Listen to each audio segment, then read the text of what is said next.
I used to sell beer for a living, so I won't. I think I could tell right away these weren't the same woman. Just the lips. It's all nose, eyes. Like her eyes are like. Maybe it's just her expression though. She does have like a weird expression going on. She's not really doing anything, but in here she's got like this weird smile, pain, confused look. It's a wild combination she's got going on here.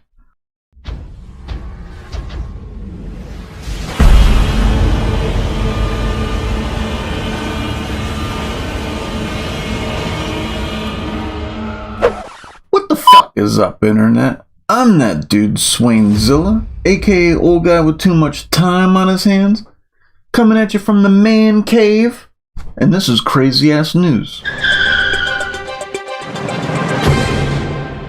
The idea behind this series is that I scour the internet for recent and crazy news stories that I don't know anything about.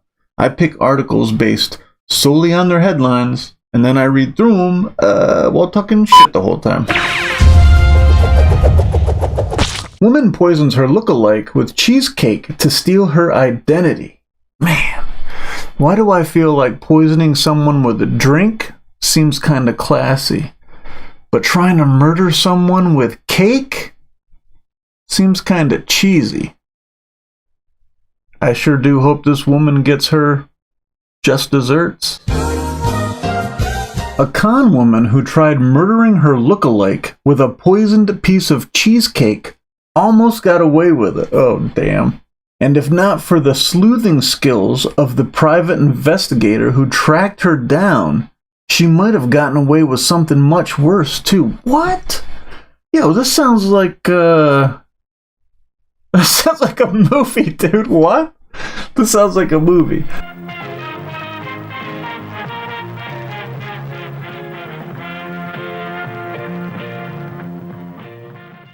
"48 Hours" correspondent Peter Van Sant reports on the details in the case of the poisoned cheesecake. Oh, so this is like an article.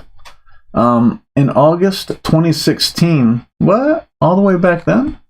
Olga TSVYK Zavak? Olga Zavak? What? What the fuck? A beauty stylist in Queens, New York, became gravely ill and lost consciousness after her client, Viktoria Nasyrova, came to her and gave her a piece of poisoned cheesecake. Oh shit, so wait, they knew... They say it like she knew it was poison. It was just a... Yeah, she came with the poisoned cheesecake, duh. The cheesecake container, retrieved from Olga Savayek's garbage, still had crumbs left inside. Is this the actual one? Interesting. At the hospital, Savayek says she nearly died. Days later, she came to, and when she got home, saw that some of her belongings, including purses, money, and jewelry, were gone. Oh shit, so Victoria poisoned her ass and then just rooted through her shit. Jesus Christ. God damn. She told police Nasyrova was to blame. Police hunted for Nasyrova but couldn't find her. They had no idea. What? They had no idea they weren't the only ones looking. Oh shit. They had no idea they were the only ones looking. So was Herman Weisberg, the NYPD detective turned private investigator, was trying to find Nasyrova for a different case and had started researching her online. Okay, so the cops are looking for, and so this Herman shows up. He's looking for this sounds like a movie, man. On a quiet sleepless night in early 2017, he opened his laptop and visited Nasyrova's Facebook profile. He studied it and found something startling. Oh shit. In one of the photos, Nasyrova was sitting in a car and there was distinctive white stitching on the headrest behind her. What? Distinctive white stitching on the headrest behind her. So it let her, so a make of the and model of car she was in? And in the reflection of the sunglasses she was wearing, Weisberg noticed something equally obscure. Oh, shit. The car had a distinctive dashboard. Okay, so he figured out what car she was in. I never look at what people want me to see in these sites, said Weisberg. Oh, shit. Interesting. I'm going to start looking at social media like that. Look for things that they don't want you to see, said Weisberg. I'm used to looking at everything except for what's supposed to draw your attention in.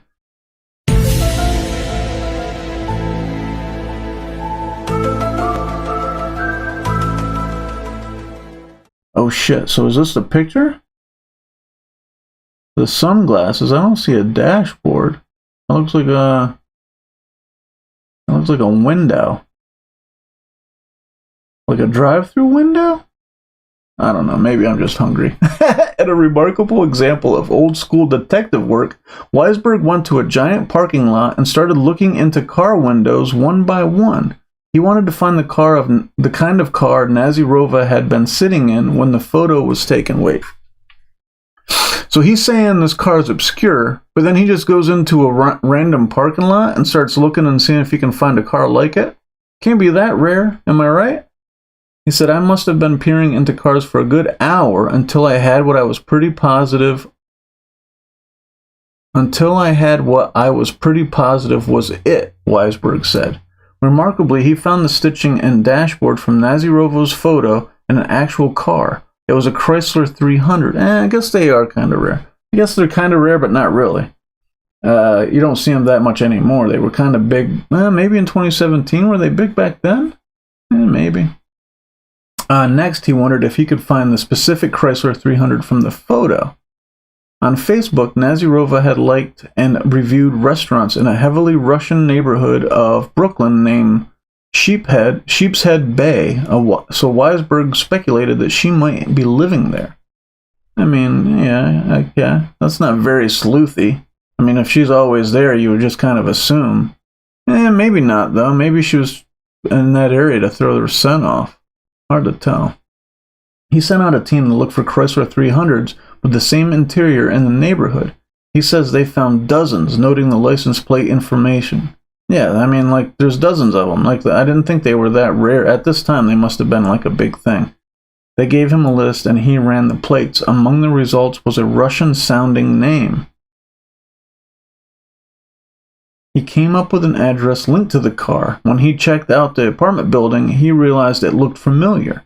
He went back to Facebook and noticed the same building reflected in Nasyrova's sunglasses. He sent a surveillance team to stake it out. This guy's got like a whole squad, man. Who is he sending out? Assemble.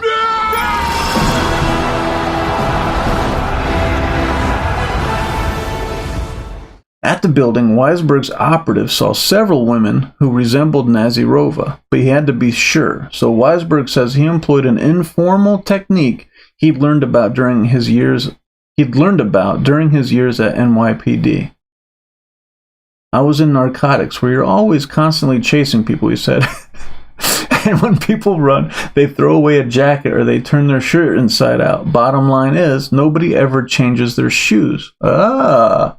I got into a habit of when I size somebody up, I know what kind of shoes everyone's wearing. Interesting. I guess that does make sense. Weisberg noticed that the beige suede shoes Nasyrova wore in surveillance footage matched a pair he had seen in her Facebook photos. For Weisberg's purposes, I mean, for women though, women could have tons of shoes. There's a good chance she only wore those a couple times. For Weisberg's purposes, the shoes were better than a fingerprint. He knew he had found Viktoria Nasyrova. Gotcha, bitch! On March 20th, 2017, he alerted Brooklyn detectives. He gave them the address and apartment number and waited in the lobby. As they went up to Nasyrova's apartment, he says minutes later, the detectives walked Nasyrova out of the building in handcuffs under arrest. Damn, when they searched her apartment, they found an ID card belonging to Olga Tsayek. Investigators were convinced Nasyrova had intended to kill Tsayek. Who? In order to assume her identity. Oh, yeah. I mean, brown hair. I mean, you could just dye your hair. That's really the only resemblance? Same color eyes, maybe? I don't know, man. She was trying to pass herself off as her? I don't even look like sisters. Maybe it's just the pictures aren't very good. I don't know. But why would Nasyrova get involved in an attempted murder and identity theft? Weisberg says it has to do with that other case. Dude, I'm telling you, this is like fucking... this is like the glass onion type shit. The one he was involved in when he found her. So he was searching for her for some other reason before this whole Tazayev, whatever, however you say her name. Before the fucking cheesecake incident, there was something else going on. In early 2017, he had begun working with a woman named Nadia Ford, who claimed Nasyrova had robbed and murdered her mother in Russia back in 2014. God damn! He says Nasyrova fled Russia after the crime and needed a way to stay in America to evade Russian authorities. After Nasyrova spent nearly 6 years in custody waiting for her trial through pandemic delays, the case of the poisoned cheesecake went to court in January. The jury found Nasyrova guilty of attempted murder in less than 2 hours. Jesus. The judge sentenced her to 21 years in prison. After Nasyrova does her time, she could be deported to Russia to face murder charges there. Jesus, dude, this is like a movie, man. Nasyrova. Like, I feel like this is a James Bond movie. It's like, like the Glass Onion, some fucking investigative work. Yeah, I'm not really buying that these are supposed to... I used to sell beer for a living, so I won't... I think I could tell right away these weren't the same woman. Just the lips. It's all nose, eyes. Like, her eyes are like... Maybe it's just her expression, though. She does have, like, a weird expression going on. She's not really doing anything, but in here she's got, like, this weird smile, pain, confused look. It's a wild combination she's got going on here. I don't know, man. Like, god damn, why did she kill the other lady? Why did she kill the chick in Russia? Nasyrova. Out here killing bitches. Damn, with cheesecake. I don't know. 2017, how have we not heard? I haven't heard a peep about this up until I just read the story. And hear anything about the initial story. Or anything about, like, COVID delays slowing the trial down or anything. Insane. Have you heard about this? I don't know. I'm a little, like, mind blown. It really does sound like a movie script. It sounds like Born Identity, fucking James Bond, fucking Glass Onion type shit. Pretty interesting. Definitely gonna have a made-for-TV movie about it, right? Have to. Yeah, that's crazy, man. Be careful out there. So wait, what? Did she know this chick? Why would she eat cheesecake from some rando? What was their relationship before? She knew it was her. And that's crazy. I am curious to what she killed the other lady for. The person's grandma.